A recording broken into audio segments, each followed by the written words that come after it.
ప్రభుత్వ medical కాలేజీలను private పరం చేయటాన్ని నిరసిస్తూ చంద్రగిరి నియోజకవర్గంలోని కోటి సంతకాలు ప్రజా ఉద్యమం కార్యక్రమాలు నిర్వహించారు. జగనన్న నాయకత్వంలో రాబోయే ఎన్నికల్లో ప్రజల మద్దతుతో 160కి పైగా సీట్లు ఖచ్చితంగా గెలిచి తీరుతామని చంద్రగిరి వైఎస్ఆర్ కాంగ్రెస్ పార్టీ ఇన్ఛార్జ్ చెవిరెడ్డి మోహిత్ రెడ్డి పేర్కొన్నారు.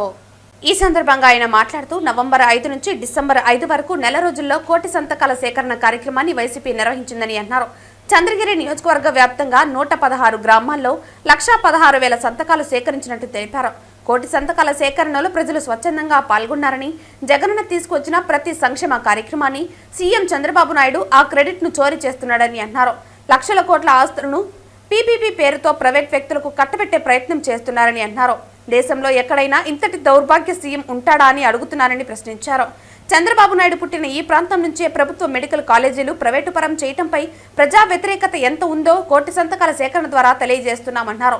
చంద్రగిరి నియోజకవర్గం మొత్తం 1,16,000 సంతకాలు సేకరించామని, చెవిరెడ్డి భాస్కర్ రెడ్డిని జైల్లో పెట్టేశామని మీరు సంతోషపడుతున్నారని, ఆయన జైల్లో ఉన్నన్ని రోజులు మీకు ప్రజలు చరమగీతం పాడుతున్నారని అన్నారు. నకిలీ లిక్కర్ కేసులో ఎలాంటి సంబంధం లేని మాజీ మంత్రి జోగి రమేష్ ను అరెస్టు చేసి రాక్షస ఆనందం పొందుతున్నారని అన్నారు. పిన్నెల్లి రామకృష్ణారెడ్డి, కాకాని గోవర్ధన్ రెడ్డి, మిథున్ రెడ్డిని తప్పుడు కేసులతో అరెస్టు చేశారని తెలిపారు. జగనన్న నాయకత్వంలో రాబోయే ఎన్నికల్లో ప్రజల మద్దతుతో 160కి పైగా సీట్లు ఖచ్చితంగా గెలిచి తీరుతామని పేర్కొన్నారు.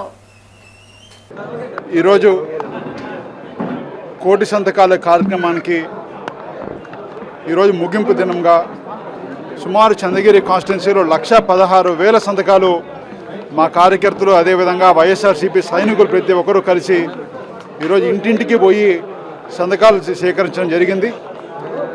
ఈ మెడికల్ కాలేజీలు రావడం, ఈ మెడికల్ కాలేజీలు పీపీపీ మోడల్ కింద ఈ ప్రభుత్వం చేపట్టిన చర్యకి వ్యతిరేకంగా, నిరసనగా ఈరోజు ప్రతి ఊర్లో ప్రతి ఒక్కరూ కూడా ఎందుకు ఇలాంటి చర్యలు తీసుకుంటారని చెప్పి బలంగా వ్యతిరేకిస్తున్నారు. తప్పకుండా వీళ్ళు చేసే కార్యక్రమాలు వీళ్ళకి చర్మగీతం పాడే సందర్భం దగ్గరికి వచ్చింది. ఎందుకంటే ప్రజా యాంటీ పీపుల్ కార్యక్రమాలు ఇదే విధంగా కొనసాగితే రేపు ఊర్లో తిరగడానికి కూడా ఎమ్మెల్యేలు కావచ్చు, టీడీపీ కార్యకర్తగా తిరగలేరని కూడా ఈరోజు ఇక్కడ తెలియజేస్తున్నాను.